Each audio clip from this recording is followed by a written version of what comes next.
অনেক শতাব্দী আগে যারা নামের এক অসাধারণ জাদুকর নিজের শক্তি প্রদর্শন করতে একটি বিশেষ জাদু আয়না তৈরি করেন। এটি এমন একটি আয়না ছিল যা যে কোনো মানুষের মনের গভীরতম সত্য প্রকাশ করতে। এই আয়নার মূল উদ্দেশ্য ছিল মানুষের মিথ্যা ও পাপ প্রকাশ করা এবং তাদের সততার পথে ফিরিয়ে আনা। কিন্তু যারা বুঝতে পারেননি যে তার তৈরি আয়নার ভেতরে থাকা শক্তি একদিন বিপজ্জনক হয়ে উঠবে। এই আয়না এতটাই শক্তিশালী ছিল যে এটি মানুষের আত্মার উপর প্রভাব ফেলতে পারত। যে কেউ মিথ্যা বলতো বা নিজের ভেতরের সন্দেহ পোষণ করত, তার আত্মা এই আয়নার ভেতর বন্দী হয়ে যেত। এই আয়না বেলথিয়া রাজ্যের রাজপরিবারের একটি প্রাচীন মূল্যবান সম্পদ হিসেবে সংরক্ষিত ছিল। তবে বহু বছর ধরে এটি আর ব্যবহার করা হয়নি। বেলথিয়া রাজ্যের রাজা থিওডোর ছিলেন একজন ন্যায়পরায়ণ এবং প্রজাপ্রিয় শাসক। তিনি তার রাজ্যের কল্যাণের জন্য নিজের জীবন উৎসর্গ করেছিলেন। তার একমাত্র মেয়ে, রাজকন্যা এলিনা, ছিলেন রাজ্যের ভবিষ্যৎ। এলিনা ছিলেন দয়ালু, সৎ এবং প্রজাদের প্রতি সদয়। কিন্তু তার হৃদয়ে লুকিয়ে ছিল এক গভীর দুর্বলতা। তিনি নিজের প্রতি আস্থা হারিয়ে ফেলতেন। তিনি সব সময় ভাবতেন, তিনি কি সত্যিই এই রাজ্যের দায়িত্ব নেওয়ার যোগ্য? আমি কি রাজ্যের জন্য যথেষ্ট ভালো? এই প্রশ্নটি তার মনে বারবার ফিরে আসত। যদিও তার বাবা তার প্রতি অগাধ বিশ্বাস রাখতেন, তবু এলিনা নিজের ক্ষমতা নিয়ে সন্তুষ্ট হতে পারতেন না। মালথাস, এক শক্তিশালী এবং কুচক্রী জাদুকর, দীর্ঘদিন ধরে বেলথিয়া রাজ্য দখল করার চেষ্টা করছিল। তবে রাজা থিওডোরের সরাসরি মোকাবেলা করার মতো শক্তি তার ছিল না। তাই সে রাজপরিবারের দুর্বলতাকে কাজে লাগানোর পরিকল্পনা করে। মালথাস রাজকন্যা এলিনার আত্মবিশ্বাসের অভাব সম্পর্কে জানতে পারে। সে তার এই দুর্বলতাকে কাজে লাগানোর জন্য রাজপ্রাসাদে আসে। রাজা থিওডোরের সামনে এক প্রস্তাব রেখে সে বলে, মহামান্য, আপনার প্রাচীন জাদু আয়নার কথা আমি শুনেছি। এটি সত্য মিথ্যার বিচার করতে পারে। দীর্ঘদিন এটি ব্যবহার করা হয়নি। কেন আমরা আবার এটিকে সক্রিয় করে রাজ্যের সামনে আপনার পরিবারের সততার প্রমাণ দেব না? রাজা থিওডোর তার সততা এবং পরিবারের প্রতি আস্থার ভিত্তিতে সম্মত হন।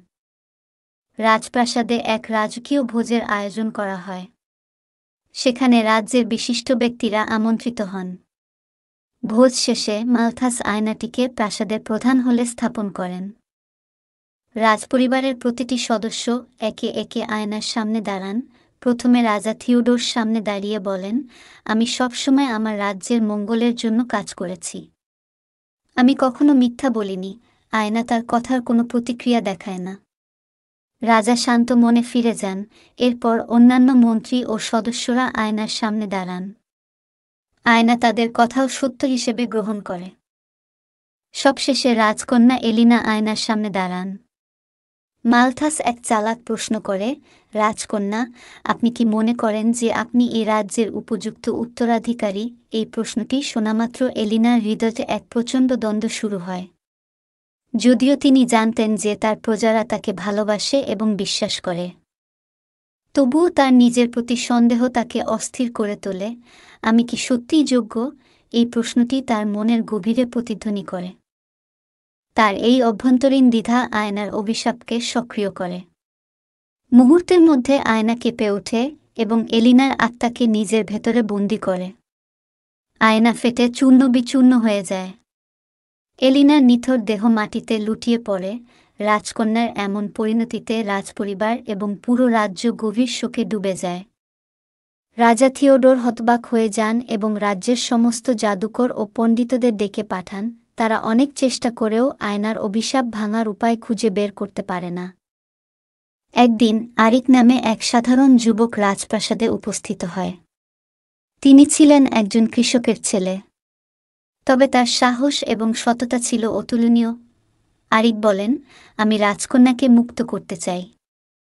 আমি জানি এটি সহজ হবে না, কিন্তু আমি চেষ্টা করব। রাজা থিওডোর আরিকের সাহস দেখে তাকে অনুমতি দেন। পূর্ণিমার রাতে আরিক আয়নার ভাঙা টুকরোর সামনে দাঁড়ান। আয়নার টুকরো থেকে এক জাদুকরী আলো বেরিয়ে আসে এবং আরিককে এক জাদুময় জগতে টেনে নিয়ে যায়।